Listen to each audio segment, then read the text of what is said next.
Welcome to No Makeup Monday, Medication Monday. This is what I look like when I first get out of bed. I filmed a talk yesterday, but then I had another idea for a topic this morning, so I thought I would just record it. I'm always about being raw and real, so I don't always have to look perfect whenever I'm recording a video. You might hear some scratches or meows at the door sometimes, as my cat might be trying to get in, but I don't want her in for obvious reasons. Okay, so this topic is entitled, and I will be looking down because again, I did take some notes and it's hard to memorize everything, and I want to make sure that I cover everything and so that I'm thorough. So today is January 5th, 2025. It's Let's Talk About Meds Monday. In the past 2 weeks, I've run out of my cough medication by sometime Saturday night or early Sunday. I don't see my nurse until Monday, which means the new rounds of medications might not come until Monday night or Tuesday morning. Now, technically, I can call the 24-hour phone number and order more. However, I saw this as an opportunity to conduct an experiment that, to be honest, I probably won't conduct again. Since I don't do a lot on Sundays, I thought I'd see what my symptoms were, or were not, is what I was hoping, if I didn't take any medication. Now, anyone who's ever experimented with going off of any medication of any kind, whether someone has mental health issues or anything else, will soon find out that they were not having the issues because they were taking their meds. For example, I'm a special education teacher, and many of my students did come to understand their need for their medication in order to function. In fact, I had one boy who learned the coping strategy of putting his head down and then self-isolating until he got his medication because he knew what it was like without it, and he didn't want to be around others until he had it. The first Sunday I didn't take it wasn't too bad. I was just riding in a car from Minnesota back to Illinois. I did notice some mild nausea, which could be med withdrawal or it could be cancer. Now, one thing that I'm coming to believe and understand is that while it might be useful to have a label for symptoms that are occurring, what's more important is to just deal with the symptoms that are showing up. One symptom I had yesterday morning from my digestive meds or from the cancer, but probably mostly from the digestive meds, was diarrhea, to the point where there honestly could not have been anything left in my system. To be honest, at first this felt wonderful. Women, if you've ever been pregnant, you've had that constant pressure in your abdomen, and then all of a sudden when the child was birthed, you're like, I can breathe. This is how I felt. And I felt so good that I felt that I could start to believe in magic and miracles and that maybe I could even heal myself and get better, but that feeling did not last very long. When I experienced nutrient deficits, and it doesn't matter how little nutrients I'm taking into my body, I still do generally have at least a full meal a day, so that still is quite a bit of nutrients.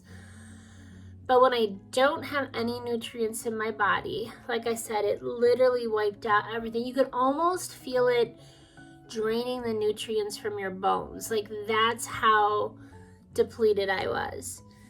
My energy gets zapped, and my other organs, like my left kidney, can start to hurt. So I knew I needed to get some nutrients in me, but it's really kind of hard to eat lately, especially a lot. And a lot for me is like a meal. okay? And it's a small meal. So just getting those nutrients back into my body was hard, and it caused my stomach, almost all the time my stomach is slightly bloated. In addition, I began to start to feel slight bone pain by early morning, and I was having a little difficulty catching my breath. So at least this morning, I did like a little shot of morphine to start to get my body back to where it was before. So where was it before? Well, first of all, let me talk about what I do take. I'm going to pause this for a second and show you. All right, so I take 10 milliliters, which is about not quite half of this cup of codeine, cough medicine, with 2 ibuprofen every 4 to 6 hours. In addition, I take some probiotics in the morning and at night, and some digestive medication in the nighttime. Now, when I am on this cough medicine, I feel very comfortable. And sometimes I might act a bit loopy. In fact, on Saturday afternoon, my son said I was acting high, which is funny because I didn't feel high. And to be honest, I don't even really know what feeling high feels like. The closest I think I could come to was drunk. And it does not feel like that at all. It feels like being really relaxed. In fact, my husband said, I don't think she's high, she just seems really relaxed. And I even posted a video last week where I was acting maybe a little bit loopy and feeling the same way. In fact, I just watched a video yesterday where hospice nurse Julie said, the medication relaxes the nervous system.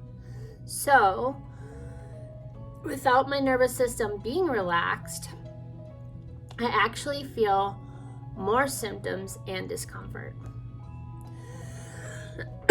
I know a lot of people get nervous about medications that hospice patients are on. I've heard things like, well, you don't want to take as much now. What if it doesn't work later? I'm just going to address my situation and what I know from my experience. Number 1, I am on such a low level that there are many more increments that we can use to increase it. Number 2, I might not even need the increased increments. From a video that I saw last night, these may be the only symptoms the whole time, and what I'm doing might be all I need to manage it.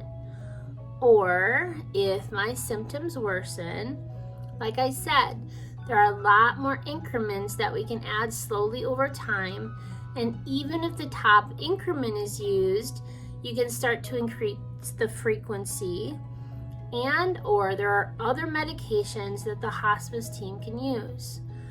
I keep hearing from the hospice nurse Julie videos that hospice teams are experts at pain management.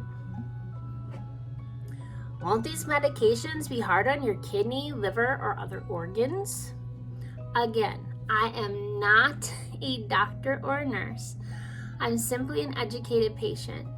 So I can only explain this answer to this question from my understanding and experience. One thing you have to understand or keep in mind is that someone who is on hospice is terminal. Their organs are going to shut down anyway at some point. The question then becomes, are we going to allow them to die in pain while these organs are shutting down? Or are we going to give them the medication they need, which may be hard on the other organs, but they're not even going to feel it because they are so relaxed and they're pain-free? It was kind of like the difficult decision that I had to make in October when I decided to stop treatment because the treatment was hurting me worse than the disease. Now it almost seems to be the opposite. The treatment makes me feel much better than the disease does. I hope this video has helped someone understand a bit more about why hospice medications are needed, not just from a doctor's or nurse's perspective, but also from a patient's point of view. Because now, more than ever, the world needs more education and fact checking rather than just false assumptions.